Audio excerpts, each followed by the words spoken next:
Hai teman-teman, apa kabar? Semoga sehat selalu ya. Pada kesempatan kali ini, saya ingin menjelaskan materi mata kuliah etika akademik dan bisnis.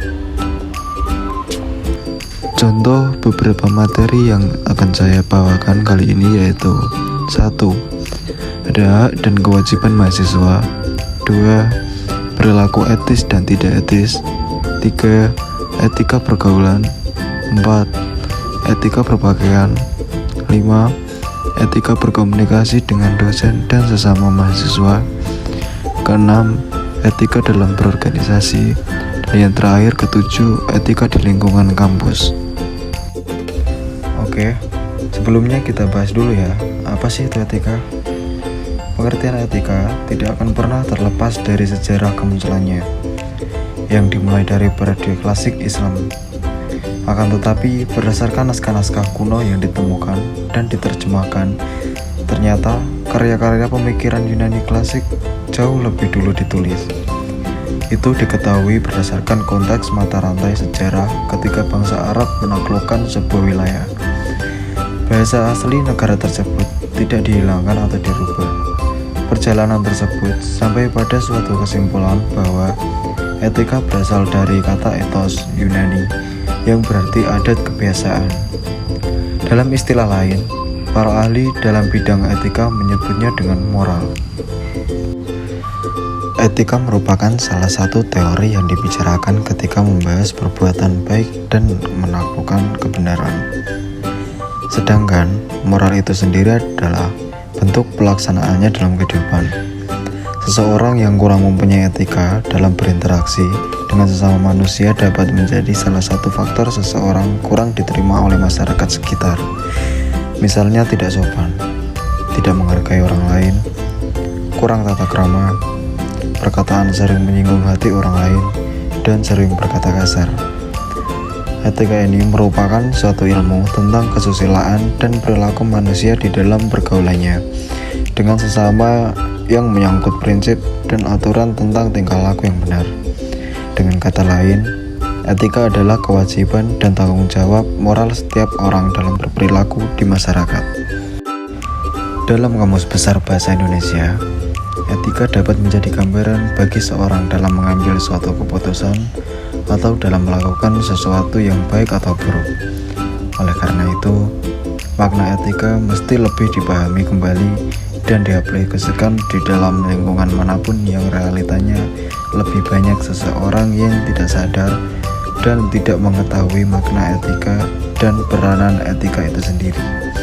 Sehingga bermunculanlah seseorang yang tidak memiliki akhlakul karimah.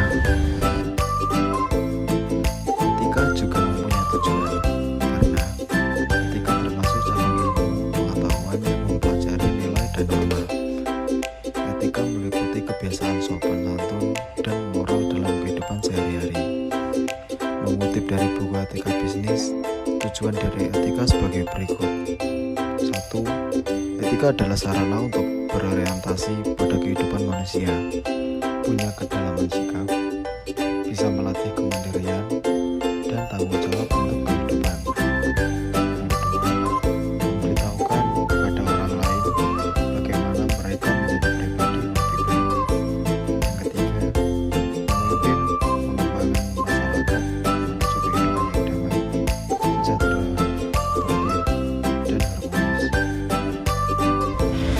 Saya juga akan memberikan contoh-contoh manfaat dari etika itu tersebut. 1. Seseorang memiliki rasa tanggung jawab. 2. Dipakai sebagai pedoman. 3. Dapat meningkatkan kredibilitas perusahaan dan organisasi. 4. Menjaga ketertiban dan keteraturan dalam organisasi atau perusahaan. 5. Menjadi kontrol sosial. 6. Dapat meningkatkan kesejahteraan masyarakat. 7. Bisa melindungi hak anggota pekerja. 8. Dipakai sebagai acuan untuk memecahkan masalah internal dan eksternal. Adapun macam-macam etika. Kutipan dari buku Etika Profesi dan Aspek Hukum Bidang Kesehatan, ada 3 macam etika yang harus dipahami. Untuk menentukan perilaku manusia, berikut macam-macam etika. 1. Etika deskriptif. Etika deskriptif adalah etika yang memberikan dasar sebagai acuan untuk keputusan tentang perilaku atau sikap yang mau diambil. Macam etika ini berusaha secara kritis dan nasional untuk perilaku dan sesuatu nilai yang dikejar selama hidup. Yang kedua, ada etika normatif. Etika normatif itu sendiri merupakan etika yang menetapkan pola perilaku ideal, sehingga dimiliki manusia dan memberikan nilai. Etika normatif memberikan norma sebagai dasar untuk tindakan yang akan diputuskan. Yang ketiga, ada mata etika atau meta. Kata meta berasal dari bahasa Yunani yang artinya melebihi atau melampaui. Mata etika ini mempersoalkan tentang bahasa normatif, sehingga dapat diturunkan menjadi ucapan kenyataan. Fokus mata etika ini pada arti khusus dan bahasa etika. Kali ini saya akan menjelaskan tentang hak dan kewajiban mahasiswa. Mahasiswa salah satu orang yang sedang belajar di perguruan tinggi. Mahasiswa ini diartikan individu yang menuntut ilmu di tingkat perguruan tinggi, baik mahasiswa belajar di perguruan tinggi maupun swasta atau Depdiknas. Menurut Al-Alwadiyah dan Syamsuddin 2008, mahasiswa yaitu seorang yang mempunyai kedudukan yang istimewa dalam masyarakat, terutama sebagai agent of change atau agen perubahan. Mahasiswa dalam kampus identik dengan kekritisan dalam setiap melakukan suatu tindakan. Bukannya hanya sekedar akademik, diunggulkan pada mahasiswa, terutama soft skill, termasuk dalam hal bersosialisasi dan berkomunikasi dalam kontribusi yang harus ada pada mahasiswa. Mahasiswa dihadapkan mempunyai hak dan kewajiban. Pertama, mahasiswa bertanggung jawab sebagai mahasiswa di bangku perkuliahan. Di sisi lain, mahasiswa juga mempunyai hak dan kewajiban di kampus. Mahasiswa mempunyai banyak akal untuk mengisi waktu luangnya. Sepulang kuliah, mereka sambil kerja. Sebenarnya bukan fenomena baru di kampus mahasiswa kuliah dan kerja. Justru sekarang menjadi pilihan karena ada beberapa sebab. Di antaranya adalah karena tuntutan kebutuhan sehari-hari dan kebutuhan kuliah. Mahasiswa memutuskan untuk kuliah sambil kerja karena adanya beberapa alasan. Untuk membiayai kuliah, mencari pengalaman kerja, atau memperluas relasi. Di sisi lain, sebagai pekerja atau karyawan ingin melanjutkan studi tanpa harus meninggalkan kewajibannya di kampus. Dan kali ini kita akan membahas hak. Apa sih hak itu? Dalam Kamus Bahasa Indonesia, hak memiliki pengertian tentang sesuatu hal yang benar, milik, kepunyaan, kewenangan, kekuasaan untuk berbuat sesuatu, atau karena telah ditentukan oleh undang-undang, aturan, dan sebagainya. Kekuasaan yang benar atas sesuatu atau untuk menuntut sesuatu, derajat atau martabat, dan juga wewenang untuk menurut hukum. Seperti hak untuk hidup, hak memperoleh kehidupan yang layak, hak mendapatkan pendidikan, hak mengeluarkan pendapat baik lisan maupun tulis, hak memiliki kedudukan yang sama di depan hukum, dan lain-lain. Di dalam perjalanan sejarah, tema hak relatif lebih muda usianya dibandingkan dengan tema kewajiban. Walaupun sebelumnya telah terlahir, tema hak baru lahir secara formal pada tahun 1948 melalui deklarasi HAM PBB. Sedangkan tema kewajiban atau bersifat umum telah terlebih dahulu lahir melalui ajaran agama yang dimana manusia berkewajiban menyembah Tuhan dan berbuat baik terhadap sesama. Tiap manusia mempunyai hak dan kewajiban yang berbeda, tanggung jawab pada misalnya jabatan atau kedudukan dalam masyarakat. Sebelumnya membahas lebih lanjut mengenai hak dan kewajiban, penulis ingin menampilkan pengertian hak dan kewajiban.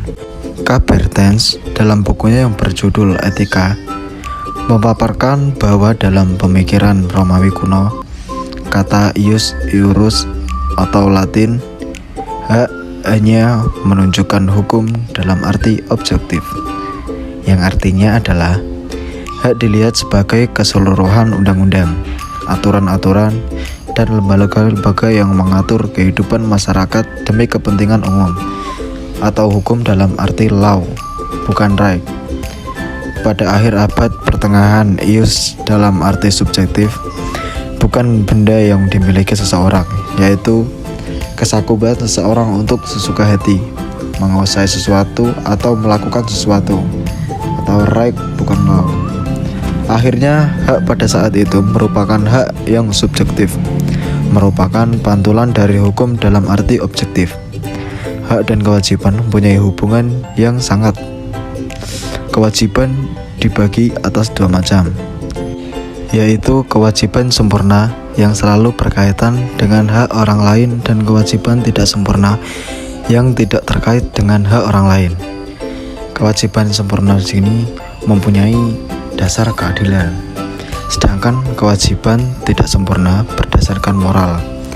Hak merupakan sesuatu yang urgen dalam kehidupan ini. Setiap orang berhak mendapatkan hak setelah memenuhi kewajiban. Berbicara tentang hak mahasiswa, mahasiswa juga mempunyai hak. Setiap peserta didik pada suatu satuan pendidikan mempunyai hak sebagai berikut. 1. Menggunakan kebebasan akademik secara bertanggung jawab dalam mengkaji ilmu pengetahuan dan seni atas dasar norma susila dan tata krama yang berlaku dalam lingkungan akademik. 2. Memperoleh layanan akademik dan pengajaran sebaik-baiknya sesuai dengan minat bakat, kegemaran, kemampuan, serta memperoleh layanan informasi yang berkaitan dengan kegiatan dan hasil studi. Yang ketiga, menggunakan fasilitas institut dalam rangka pengembangan minat, bakat, penalaran, dan kesejahteraan untuk kelancaran proses belajar melalui perwakilan organisasi kemahasiswaan melalui prosedur yang ada. Yang keempat, mendapat bimbingan penyelesaian studi oleh tenaga mengajar yang bertanggung jawab, contohnya dosen wali dan dosen pembimbing tugas akhir. Yang kelima, ikut serta dalam kegiatan organisasi mahasiswa yang ada di institut dan tidak bertentangan dengan ketentuan peraturan atau perundang-undangan yang berlaku. Yang keenam, mendapatkan bimbingan dalam kegiatan kemahasiswaan. Yang ketujuh, terakhir, mendapat penghargaan atas prestasi yang diperoleh. Ada juga kewajiban dari mahasiswa tersebut. Saya akan memberikan contoh beberapa kewajiban dari mahasiswa. 1. Mematuhi semua peraturan dan ketentuan yang berlaku. Yang kedua, ikut memelihara sarana dan prasarana, kebersihan, ketertiban, dan keamanan institut. Yang ketiga, menjaga kewibawaan dan nama baik institut serta menjunjung tinggi kebudayaan nasional. Yang keempat, menghargai harkat dan nilai-nilai yang terdapat dalam ruang lingkup seni, ilmu pengetahuan, dan teknologi. Yang kelima, ikut serta menanggung biaya penyelenggaraan pendidikan dan kegiatan kemahasiswaan, atau kecuali bagi mereka yang dibebaskan dari kewajiban tersebut sesuai dengan ketentuan peraturan perundang-undangan yang berlaku. Yang nomor 6, mengikuti perkuliahan yang tepat waktu sesuai dengan jadwal yang ditetapkan. Yang keenam, dapat menyelesaikan studinya dengan lebih awal dengan memenuhi persyaratan yang berlaku. Yang ketujuh, dapat menyelesaikan studinya dengan lebih awal dengan memenuhi persyaratan yang berlaku. Yang delapan, mengikuti kegiatan kemahasiswaan sesuai dengan panduan SNAM, Sistem Nilai Aktivitas Mahasiswa. Yang terakhir, mematuhi dan menjaga ketertiban kampus sesuai dengan panduan kode etik mahasiswa dan pedoman penanganan pelanggaran kode etik mahasiswa. Perilaku etis dan tidak etis. Pada kali ini, kita juga akan membahas tentang perilaku etis dan tidak etis. Tahukah kalian apa yang dimaksud perilaku etis itu? Perilaku etis. Perilaku etis merupakan perilaku yang mencerminkan keyakinan perseorangan dan norma-norma sosial yang diterima secara umum sehubungan dengan tindakan-tindakan yang benar dan baik. Kalau perilaku tidak etis adalah perilaku yang menurut keyakinan perseorangan dan norma-norma sosial yang dianggap salah atau buruk. Perilaku etis merupakan bentuk-bentuk tindakan yang sesuai dengan norma sosial yang dapat diterima secara umum. Perilaku etis dalam diri masing-masing individu berkembang sepanjang waktu. Oleh karena itu, setiap orang akan menunjukkan perubahan yang terus-menerus terhadap perilaku etis. Perilaku etis dipengaruhi oleh pengalaman pribadi, organisasi, lingkungan organisasi, dan masyarakat umum. Dan seperti apa sih nilai etis itu? Nilai etis merupakan nilai bertindak menggunakan cara konsisten terhadap suatu hal yang masyarakat juga individu biasanya berpikir jika hal itu merupakan nilai-nilai yang dianggap baik, yang mencakup keadilan, martabat, kesetaraan, kejujuran, keragaman, dan hak-hak dari suatu individu. Perilaku etis seseorang juga seringkali mengacu pada apa yang diyakini. Teori sikap dan perilaku dapat mempengaruhi individu untuk bertindak jujur, tegas, adil, tanpa dipengaruhi rekan maupun permintaan diri. Perilaku etis terbukti dapat memberikan manfaat yang besar terhadap organisasi, diantaranya perilaku etis dapat meningkatkan produktivitas kerja. Perilaku etis juga mampu meningkatkan produktivitas manajer. Selain itu, perilaku etis juga dapat mempertahankan stabilitas kinerja organisasi, membantu kemampuan organisasi untuk bertahan dan beradaptasi terhadap perubahan lingkungan. Dan inilah beberapa contoh perilaku etis di kehidupan sehari-hari. Yang pertama, menunjukkan sikap hormat kepada orang lain. 2. Tidak memandang rendah orang lain. Yang ketiga, berperilaku sopan. Yang keempat, menghargai perbedaan pendapat. Yang kelima, membantu orang lain yang membutuhkan. Dan seperti apa sih itu perilaku tidak etis? Ketika kita menyaksikan tingkah atau perilaku seseorang yang tidak sesuai dengan etika, maka secara spontan kita mengatakan bahwa orang tersebut kurang etis dan tidak etis. Bahkan, kalau lebih parah lagi, kita akan katakan kurang ajar. Dalam keadaan seperti apapun, kita harus melihat siapa yang berinteraksi atau siapa yang bersama kita. Perilaku tidak etis umumnya didorong oleh adanya kesempatan serta karena tidak adanya konsekuensi terhadap perilaku tidak etis, terutama dalam hal pengungkapan. Perilaku yang menurut keyakinan perseorangan dan norma-norma sosial dianggap salah atau buruk. Adapun beberapa contoh perilaku tidak etis dalam sikap kerja. Hasil riset yang dilakukan oleh Institute of Leadership of Management di Inggris yang bertanya kepada 1.600 orang manajer tentang apa saja perilaku tidak etis yang sering ditemui di tempat kerja. Perilaku tersebut yaitu 1. Mengambil jalan pintas dalam pekerjaan atau hasil kerja yang buruk. Yang kedua, berbohong untuk menyembunyikan kesalahan. Yang ketiga, menjelek-jelekan rekan kerja.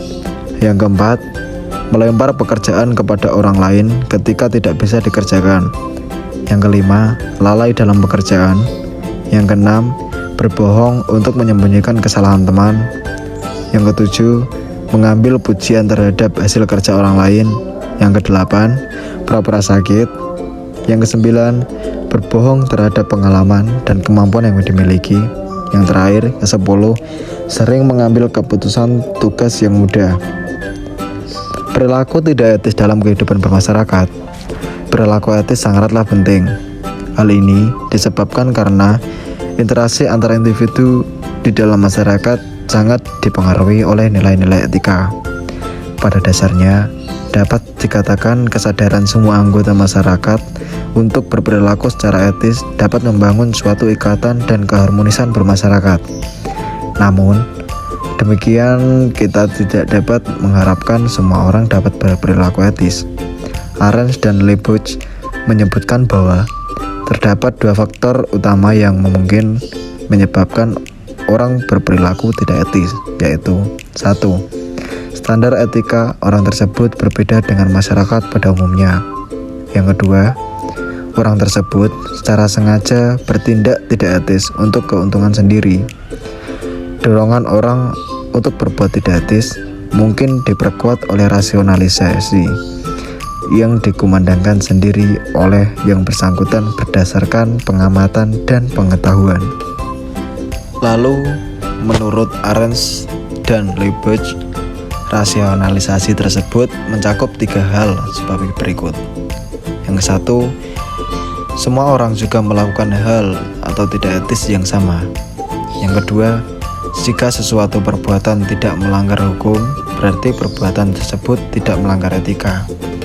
Yang ketiga, kemungkinan bahwa tindakan tidak etisnya tidak diketahui orang lain, serta yang harus ditanggung jika perbuatan tidak etis tersebut diketahui orang lain tidak signifikan. Dalam teori John faktor yang menyebabkan terjadinya perilaku tidak etis adalah adanya opportunity atau kesempatan, need atau kebutuhan, dan exposure atau pengungkapan. Etika pergaulan. Sebelumnya kita bahas tentang etika pergaulan. Kita bahas dulu apa sih itu pergaulan. Pergaulan dalam Kamus Besar Bahasa Indonesia atau KBBI berasal dari kata dasar gaul yang artinya hidup berteman atau bersahabat. Pergaulan merupakan salah satu cara untuk berinteraksi dengan lingkungannya. Pergaulan juga mempunyai tujuan, yaitu menghargai dan menghormati satu sama lain.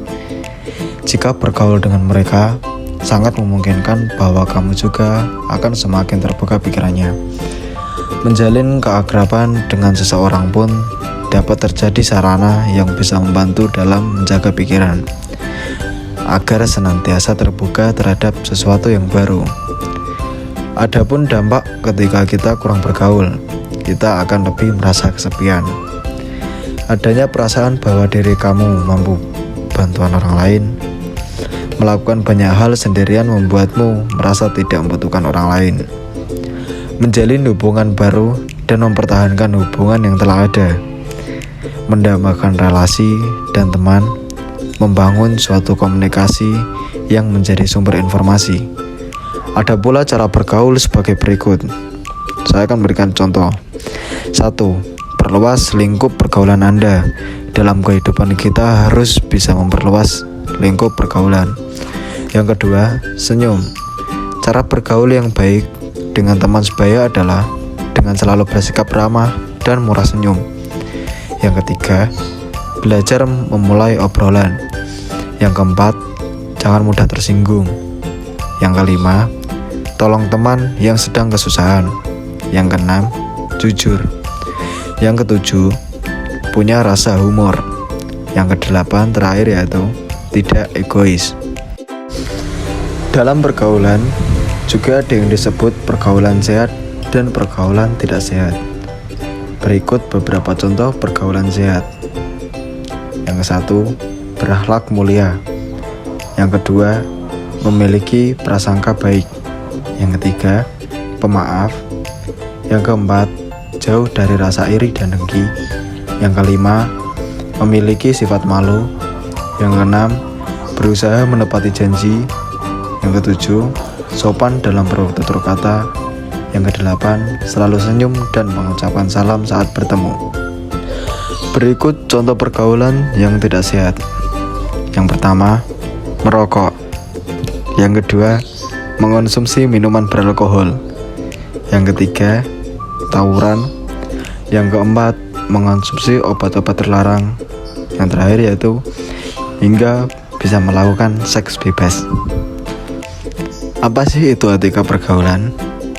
Etika pergaulan yaitu sopan santun atau tata krama dalam pergaulan yang sesuai dengan situasi dan keadaan, serta tidak melanggar norma-norma yang berlaku, baik norma agama, kesopanan, adat, hukum, dan lain-lain. Aturan lainnya yang mengatur hubungan antara kelompok manusia yang beradab dalam pergaulan. Kita sebagai manusia pun senang dan ingin diperlakukan dengan baik. Pentingkah kita menerapkan etika dalam pergaulan? Dikatakan penting karena cara berbusana dan bergaul seseorang secara tidak langsung mencerminkan kepribadian seseorang. Tentunya dengan tetap menjunjung tinggi norma-norma yang berlaku sebagai pedoman cara hidup yang benar dari sudut pandang budaya, susila, dan agama. Sifat yang penting yang hendak diterapkan dalam pergaulan seperti halnya kita selalu bersikap sopan ketika berhubungan dengan orang lain, selalu bersikap sopan, menolong, dan ramah kepada teman, karena persahabatan yang sebenarnya akan bertahan lama, tidak menyebalkan teman dan bersifat posesif atau menjadi pelindung. Belajar untuk menghargai perasaan dan suasana hati orang lain. Etika berpakaian. Kita bahas dulu, apa sih itu pakaian? Pakaian adalah bahan tekstil yang digunakan oleh tubuh sebagai kebutuhan pokok manusia selain makanan. Adanya modernisasi membuat gaya berpakaian masyarakat Indonesia semakin berubah, khususnya di kalangan remaja.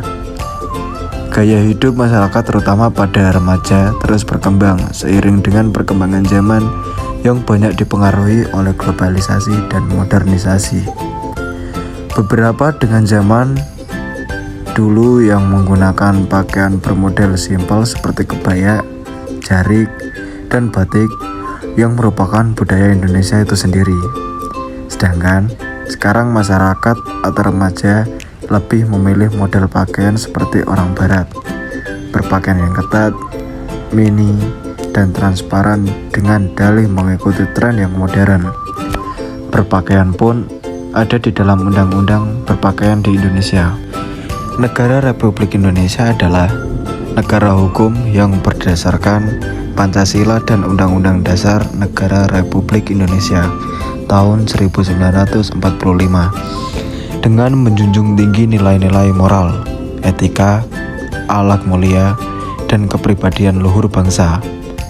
Nilai-nilai moral juga berkaitan dengan cara seseorang berpakaian. Terkadang, orang lain menilai seseorang hanya dengan penampilan dalam berpakaian. Seseorang bisa dicap memiliki etika dan moral hanya dengan melihat penampilan luarnya yang dinilai sangatlah terbuka atau seksi. Pada pasal 4 nomor 8 yang berbunyi, setiap orang dilarang dengan sengaja atau atas persetujuan dirinya menjadi objek atau model yang mengandung muatan pornografi.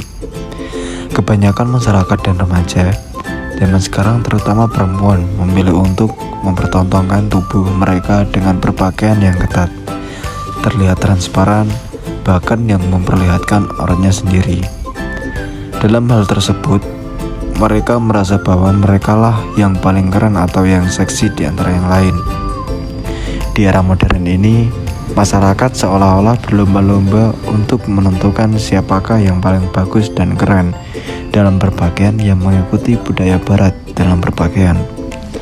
Padahal sudah jelas dalam pasal 4 nomor 36, setiap orang yang mempertontonkan diri atau orang lain dalam mempertunjukkan atau di muka umum yang menggambarkan ketelanjangan, eksploitasi seksual, persenggamaan, atau yang bermuatan pornografi lainnya sebagaimana dimaksud dalam pasal 10 dipidana dengan pidana penjara paling lama 10 tahun atau pidana denda paling banyak 5 miliar rupiah. Pakaian atau busana juga memiliki arti khusus dan berkaitan dengan agama maupun tradisi di dalam setiap kebudayaan masyarakat. Pakaian mempunyai kaitan yang sangat erat dengan jati diri atau identitas atau kepribadian nasional, yaitu digelar dengan harkat, martabat, status dalam lingkup sosial dan pergaulan. Pakaian menjadi alat komunikasi secara tidak langsung tanpa membutuhkan upaya untuk melakukan pendekatan secara personal. Di sisi lain, pakaian juga berhubungan rasa keindahan dan merupakan satu kebutuhan yang harus terpenuhi oleh manusia. Semua manusia, kapan dan dimanapun, maju atau terbelakang, beranggapan bahwa pakaian adalah kebutuhan. Di era saat ini, fashion menjadi bagian yang tidak dapat terlepaskan dari penampilan dan gaya keseharian masyarakat.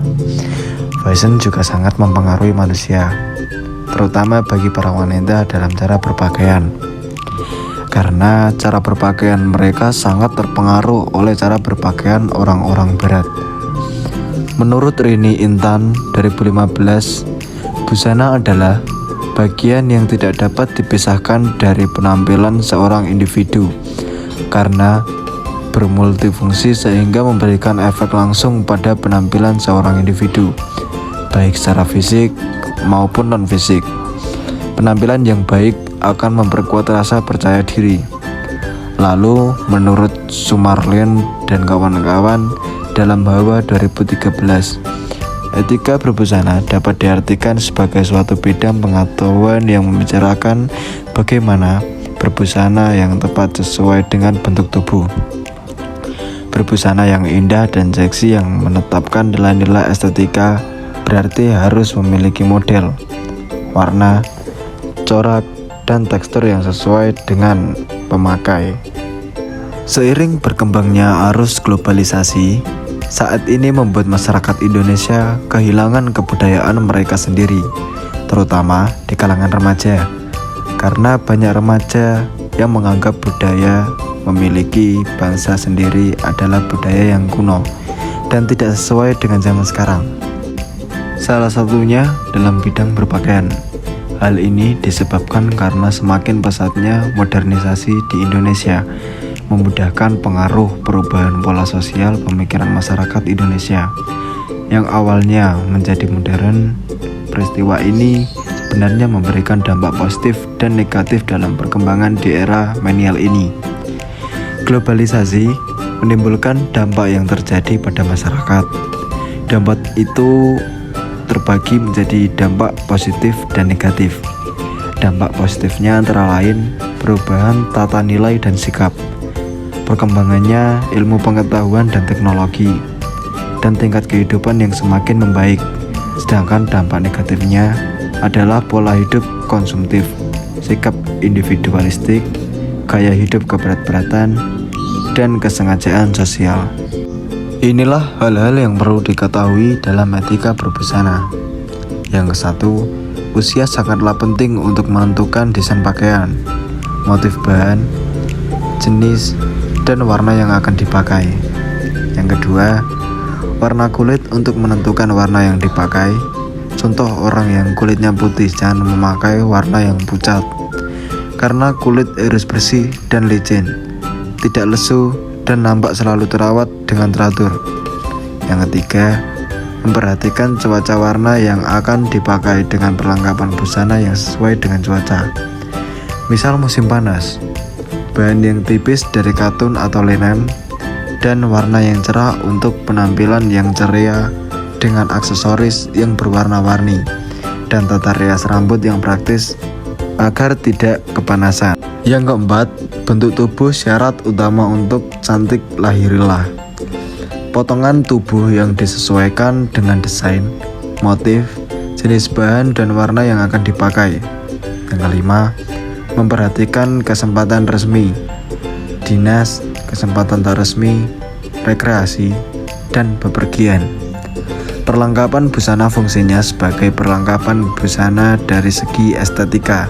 Contohnya, tas, sepatu, sandal stocking, kaos kaki, ikat pinggang, dompet, kaos tangan stola, selendang, sial perhiasan, dan lain-lain. Perlengkapan yang harus dimiliki adalah 1. Sepatu atau tas berwarna coklat atau hitam. Yang ketujuh, Jenis bahan perlu mengenai jenis pakaian supaya dapat menentukan model busana. Yang kedelapan, tata rias disesuaikan dengan warna kulit, cuaca, kesempatan. Yang kesembilan, tata rambut disesuaikan dengan busana dan pelengkapan busana sehingga gabungan tersebut harmonis.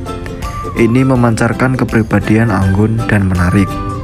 Hendaknya rambut berbau harum, sehat, dan tersisir rapi. Yang ke-10, selop, sepatu, dan tas. Yang 11, perhiasan. Etika berkomunikasi dengan dosen dan sesama mahasiswa. Komunikasi dapat dipahami sebagai proses penyampaian pesan, ide, atau informasi kepada orang lain dengan menggunakan sarana tertentu, guna mempengaruhi atau mengubah perilaku penerima pesan. Komunikasi didefinisikan sebagai sebuah proses pengiriman pesan atau mencapai kesamaan makna, menurut Pearson and Nelson. Ada beberapa definisi yang dikemukakan oleh para ahli yang menggambarkan komunikasi sebagai sebuah proses yang berlangsung karena adanya berbagai unsur atau komponen yang mendukungnya. Carl I. Hoffman dan Effendi 2002 definisikan komunikasi. Sementara Harold Lawes mendefinisikan komunikasi dengan mengeluarkan sebuah paradigma yang merupakan sebuah cara yang digunakan untuk memahami komunikasi terdiri dari berbagai unsur, yaitu sumber, pesan, media, penerima pesan, dan efek. Dari definisi di atas, dapat disimpulkan bahwa komunikasi adalah proses penyampaian dan penerimaan informasi, baik secara langsung maupun tidak langsung, dan memberikan timbal balik bagi pengirim dan penerima pesan. Mengacu pada pengertian komunikasi menurut Laswell, maka unsur pokok dalam komunikasi secara sederhana terdiri dari pesan, media, dan efek. Kali ini kita bahas dulu ya tentang etika berkomunikasi dengan dosen. Etika ketika berkomunikasi dengan dosen sangatlah penting, karena dimanapun dosen harus dihargai dan dihormati karena dosenlah yang mengajar atau memberi ilmu kepada kita ketika di kampus. Etika berkomunikasi dengan dosen tidak hanya ketika berkomunikasi secara langsung, tapi ketika berkomunikasi lewat handphone, kita harus menerapkan etika. Contoh etika kepada dosen ketika berkomunikasi melalui messenger. Etika komunikasi menilai mana tindakan komunikasi yang baik dan buruk berdasarkan standar yang berlaku. Khususnya, etika mahasiswa terhadap dosen, baik secara langsung maupun melalui media elektronik seperti pesan WA, email, telepon, dan sebagainya. Banyaknya keluhan-keluhan dari dosen tentang banyaknya komunikasi dari mahasiswa via telepon, SMS, email, sampai pesan instan seperti WhatsApp, Line, dan sebagainya yang kurang beretika. Ada perbedaan yang cukup besar antara dosen dengan mahasiswa dalam memandang etika komunikasi. Beberapa contoh etika berkomunikasi menggunakan aplikasi Messenger. 1. Perhatikan waktu. Yang kedua, awali pesan dengan salam dan perkenalan diri. Yang ketiga, sampaikan keperluan Anda dengan ringkas. Yang keempat, gunakan bahasa yang formal dan hindari menyingkat kata. Yang kelima, akhiri pesan dengan mengucapkan terima kasih atau salam. Yang ketujuh, hindari pernyataan yang saling menginterogasi dosen. Inilah beberapa contoh yang harus kita perhatikan ketika berkomunikasi dengan dosen secara langsung. Yang pertama, berbicara dalam suara yang jelas. Yang kedua, tidak berbicara terlalu cepat dan terlalu lambat. Yang ketiga, saling melihat, jadi tiada kesan tak diperhatikan. Yang keempat, memberikan kesempatan lawan bicara. Yang kelima, jangan menyela pembicaraan. Yang keenam, gunakan bahasa yang baku dan sopan. Yang ketujuh, berdiskusi dengan dosen secara terbuka dan jujur. Yang kedelapan, tunjukkan rasa hormat dan sopan santun. Maka dapat disimpulkan bahwa rumusan masalah adalah bagaimana etika komunikasi mahasiswa kepada dosen melalui aplikasi singkat. Pesan teks dalam urusan akademik semudah kemunculan Android. Sebelum kemunculan Android dan bagaimana perbedaan etika komunikasi mahasiswa kepada dosen melalui pesan teks dalam urusan akademik. Sesudah kemunculan dan sebelum kemunculan Android. Etika sesama mahasiswa. Kali ini kita membahas etika berkomunikasi sesama mahasiswa. Dalam perkuliahan pun sesama mahasiswa kita juga perlu menerapkan etika dalam berkomunikasi, berinteraksi ataupun bergaul. Meskipun sesama umur, lebih tua ataupun lebih kecil dari usia kita semestinya tetap menetapkan sifat menghormati. Beberapa contoh etika antar sesama mahasiswa. Yang pertama, bersikap saling menghargai dan bersopan santun dalam pergaulan. Yang kedua, saling membantu dan tidak saling merugikan. Yang ketiga, tidak merasa lebih pintar dari mahasiswa yang lain. Yang keempat, saling mengingatkan apabila ada teman yang berbuat kesalahan. Yang kelima, hindari ucapan yang merendahkan teman. Etika dalam berorganisasi. Kita akan membahas tentang etika berorganisasi. Sebelumnya kita akan membahas dulu apa sih itu organisasi. Istilah organisasi memiliki dua arti umum. Yang pertama, mengacu pada suatu lembaga atau institusi, dan arti kedua mengacu pada proses pengorganisasian sebagai satu di antara dari fungsi manajemen. Secara konsep, ada dua batasan yang perlu dikemukakan, yakni istilah organizing sebagai kata benda dan organizing atau pengorganisasian sebagai kata kerja, menunjukkan pada rangkaian aktivitas yang harus dilakukan secara sistematis.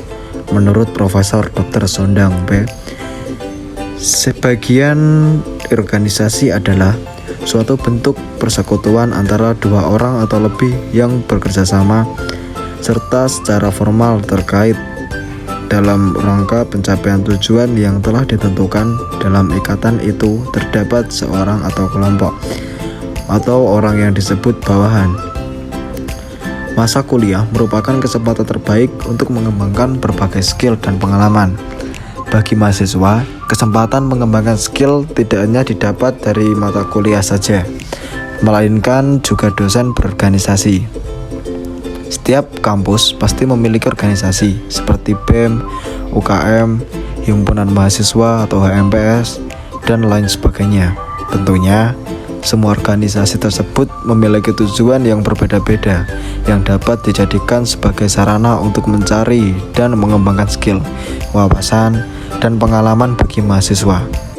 Prinsip organisasi.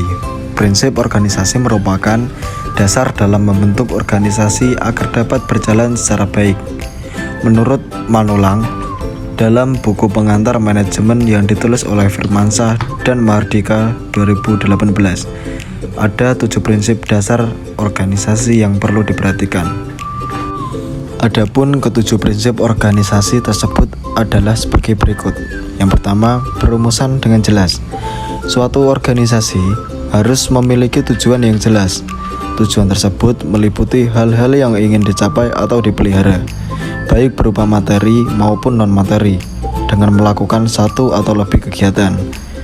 Tujuan organisasi biasanya berupa visi dan misi yang dijadikan sebagai pedoman dalam menjalankan kegiatannya. Yang kedua, pembagian kerja. Untuk mengatasi kemungkinan adanya tumpang tindih wewenang dalam pelaksanaannya, satu organisasi juga harus memiliki pembagian kerja yang jelas. Pembagian kerja juga bertujuan untuk memudahkan pengawasan agar apabila terjadi hambatan dapat diidentifikasi dan diatasi sejak awal. Yang ketiga, delegasi kekuasaan. Selain adanya pembagian kerja yang jelas, suatu organisasi juga harus memiliki delegasi kekuasaan. Delegasi kekuasaan bertujuan agar setiap anggota organisasi memiliki tujuan dan wewenang yang dilaksanakan sebaik-baiknya. Selain itu, delegasi kekuasaan juga bertujuan untuk memudahkan koordinasi setiap anggota organisasi. Yang keempat, rentang kekuasaan. Rentang kekuasaan meliputi beberapa banyak orang yang dapat dipimpin oleh seorang pemimpin. sehingga pemimpin organisasi dapat membimbing, dan mengawasi setiap pelaksanaan organisasi dengan baik. Yang kelima, tingkat pengawasan. Jika rentang kekuasaan meliputi jumlah orang yang dipimpin, maka tingkat pengawasan berkaitan dengan pemimpin atau pengawas. Dalam prinsip ini, tingkat pengawasan atau pemimpin hendaknya dilakukan sedikit mungkin agar dapat memudahkan komunikasi dan koordinasi pada setiap anggota organisasi. Yang keenam, kesatuan perintah dan tanggung jawab. Prinsip kesatuan perintah dan tanggung jawab memiliki pedoman terkait setiap tim atau divisi yang hanya dapat dipimpin oleh seorang pemimpin saja. Yang ketujuh, koordinasi. Prinsip koordinasi berkaitan dengan usaha untuk mengarahkan seluruh unit organisasi agar bekerja sama semaksimal mungkin untuk mencapai tujuan organisasi. Sebab organisasi terdiri atas bagian-bagian yang harus saling bekerja sama untuk menopangnya. Sedangkan dalam arti umum, organisasi adalah sebuah wadah untuk sekumpulan orang yang bekerja sama secara rasional serta sistematis yang terpimpin atau terkendali untuk mencapai tujuan tertentu, manfaatkan sumber daya yang ada di dalamnya. Adapun unsur-unsur organisasi, berikut beberapa unsur yang dapat ada dalam organisasi. Yang pertama, anggota organisasi yang terdiri dari pemimpin yang mengatur organisasi secara umum, manajer yang mempelai unit tertentu sesuai fungsi bidang kerjasamanya, dan orang-orang yang bekerja di bawah manajer. Penyebutan ini biasanya disesuaikan dengan jenis organisasinya masing-masing. Yang kedua, kerjasama menjadi bagian penting dalam sebuah organisasi. Dengan adanya kerjasama yang baik, tujuan organisasi dapat dicapai bersama-sama. Tingkatan anggota akan membantu memudahkan dalam mengatur bagian kerja untuk menjalin kerja yang sangat lebih baik. Yang ketiga, tujuan organisasi akan menjadi arah perjalanan organisasi dalam menentukan kegiatan yang dilakukan nantinya. Yang keempat, lingkungan.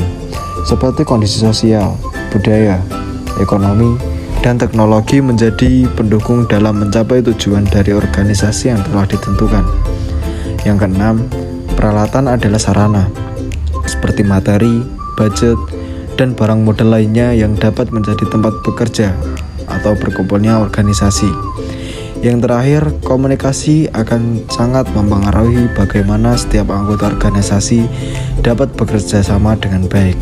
Komunikasi yang baik akan mendukung perkembangan organisasi secara lebih optimal sesuai proses kerja yang sudah diatur sedemikian rupa. Inilah beberapa contoh etika dalam berorganisasi. Etika dalam berorganisasi. 1. Melaksanakan tugas dan wewenang sesuai ketentuan yang berlaku. Yang kedua, menjaga informasi yang bersifat rahasia. Yang ketiga, melaksanakan setiap kebijakan yang ditetapkan oleh pejabat yang berwenang. Yang keempat, membangun etos kerja dan meningkatkan kinerja organisasi. Yang kelima, menjalin kerjasama secara kooperatif dengan unit kerja yang lain dan terikat dalam rangka pencapaian tujuan. Yang keenam, memiliki kompetensi dalam pelaksanaan tugas. Yang ketujuh, patuh dan taat terhadap standar operasional dan tata kerja. Yang kedelapan, mengembangkan pemikiran secara kreatif dan inovatif dalam rangka meningkatkan kinerja organisasi. Yang kesembilan, berorientasi pada upaya peningkatan kualitas kerja. Pembahasan yang terakhir yaitu etika di lingkungan kampus. Antara etika dengan mahasiswa memiliki hubungan yang sangat erat. Etika sangat berperan penting terhadap diri mahasiswa maupun orang lain. Dengan memahami peran etika mahasiswa, dapat bertindak sewajarnya dalam melakukan aktivitasnya. Sebagai mahasiswa misalnya, di saat mahasiswa berdemonstrasi, menurut keadilan etika menjadi sebuah alat kontrol yang dapat menahan mahasiswa agar tidak bertindak anarkis. Dengan etika mahasiswa, dapat berperilaku sopan dan terhadap siapapun dan apapun itu. Sebagai seorang mahasiswa yang beretika, mahasiswa harus memahami kebebasan dan tanggung jawab. karena banyak mahasiswa yang apabila sedang berdemonstrasi memaknai kebebasan dengan kebebasan yang tidak bertanggung jawab. Di bawah ini beberapa etika di kampus yang perlu diinternalisasi dalam diri mahasiswa. Yang pertama, menaati peraturan yang ditetapkan oleh fakultas dan para dosen yang mendidik kita. Yang kedua, menganggap teman sesama mahasiswa sebagai teman sejawat yang harus saling membantu dan menganggapnya sebagai pesaing secara sehat dalam berkompetisi meraih prestasi akademis. Yang ketiga, menjunjung tinggi kejujuran ilmiah dengan menaati kaidah keilmuan yang berlaku seperti menghindari tindakan menyontek, plagiat, memalsukan tanda tangan, kehadiran, dan tindakan tercela lainnya. Yang keempat, berperilaku sopan dan santun dalam bergaul di lingkungan kampus dan di masyarakat umum sebagai manifestasi dari kedewasaan dalam berpikir dan bertindak. Yang kelima, berpenampilan elegan sesuai dengan mode yang berlaku saat ini tanpa harus melanggar tata tertib berpakaian di kampus. Yang keenam, berpikir kritis, rasional, dan ilmiah dalam menerima ilmu pengetahuan baru. Bisa mempertimbangkan mana yang benar dan mana yang salah dengan menguji setiap masukan dengan cara mengkonfirmasinya ke sumbernya. Mempunyai prinsip yang jelas dalam berpendidikan didasari dengan kerendahan hati tanpa harus tampak sombong atau angkuh. Tidak perlu disangsikan lagi bahwa pendidikan karakter merupakan upaya yang harus melibatkan semua pihak, baik rumah tangga dan keluarga, sekolah dan lingkungan sekolah, masyarakat luas. Oleh karena itu, perlu menyambung kembali hubungan dan edukasional networks yang memulai terputus tersebut. Pembentukan dan pendidikan karakter tersebut tidak akan berhasil selama antar lingkungan pendidikan tidak ada kesinambungan dan keharmonisan. Dengan demikian, rumah tangga dan keluarga sebagai lingkup pembentukan dan pendidikan karakter pertama dan utama harus lebih diberdayakan. Sebagaimana disarankan Phillips, keluarga hendaklah berkembali menjadi School of Love, sekolah untuk kasih sayang. Phillips 2000. Untuk tempat belajar yang penuh cinta sejati dan kasih sayang, atau keluarga yang sakinah, mawaddah, dan warahmah. Sedangkan pendidikan karakter melalui kampus bagi para mahasiswa tidak semata-mata pembelajaran pengetahuan semata, tetapi lebih dari itu, yaitu penanaman moral, nilai-nilai etika, estetika, budi pekerti yang luhur, dan lain sebagainya. Pemberian penghargaan atau praising kepada yang berprestasi dan hukuman kepada yang melanggar, menumbuh suburkan atau keresiring nilai-nilai yang baik dan sebaliknya mencekam dan mencegah atau discouraging berlakunya nilai-nilai yang buruk. Selanjutnya, menerapkan pendidikan berdasarkan karakter atau karakter based education dengan menerapkan ke dalam setiap pelajaran yang ada di samping mata pelajaran khusus untuk mendidik karakter seperti pelajaran agama, sejarah, dan sebagainya. Di samping itu, tidak kalah pentingnya pendidikan di masyarakat. Lingkungan masyarakat juga sangat mempengaruhi terhadap karakter dan watak seseorang.